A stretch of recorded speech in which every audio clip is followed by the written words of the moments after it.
এখন দেখবেন মোবাইল খুললে মিলাদুন নবী বেদাত, অমুক বেদাত, মিলাদুন নবী জুলুস বেদাত, অনেক রকমের ফতোয়া পাবেন।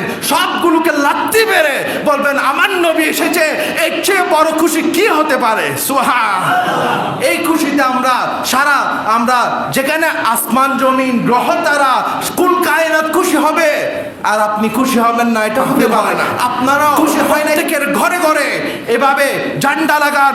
আজকে মেসি, রোনালদো, আর্জেন্টিনা, ব্রাজিলের জন্য আপনারা পতাকা বের করেন, পতাকা লাগান ঘরে ঘরে। যে ইহুদি নাসারা, তার সাথে হাসর হলে আপনি জাহান্নামে যাবেন। আপনার কোনো ফতোয়া, কোনো মোল্লা ফতোয়া দেয় নাই। এখন যদি আপনার ঘরের মধ্যে মিলাদুন নবীর একটা পতাকা তোলেন, এ বেদাতি, নাউজুবিল্লাহ বলে। এতদিন ফতোয়া কোথায় ছিল?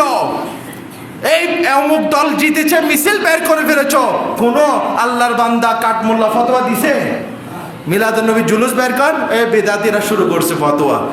তার মানে বোঝা গেল ডাল মে কুছ কালা হে, তাদের ইমানের মধ্যে জন্ডিস হয়েছে, যার কারণে তাদেরকে মিলাদুন নবী খারাপ, অমুক খারাপ, মিলাদুন নবীর তবরক খারাপ, সব কিছু বেদাত, কিন্তু খাওয়ার সময় আগে। নাউজুবিল্লাহ বলে। যাক, আল্লাহ পাক আমাদের কবুল করুন। এই পুরা বছর আপনারা প্রত্যেকের ঘরের মধ্যে ফাতিহা দিবেন, বাচ্চাদেরকে শিখাবেন মিলাদুন নবী কি, নবীর আগমন কি, মিছিলে যাবেন জুলুসের মধ্যে। এবারও প্রত্যেকের মতো আমি আবারও দাওয়াত দিব, আবার অগ্রিম দাওয়াত দিয়ে দিচ্ছি। 12ই রবিউল আউয়াল পৃথিবীর সর্বশ্রেষ্ঠ জুলুস আমাদের জামিয়া আহমদিয়া সুন্নিয়ার মাঠ থেকে হয়। সুবহানাল্লাহ।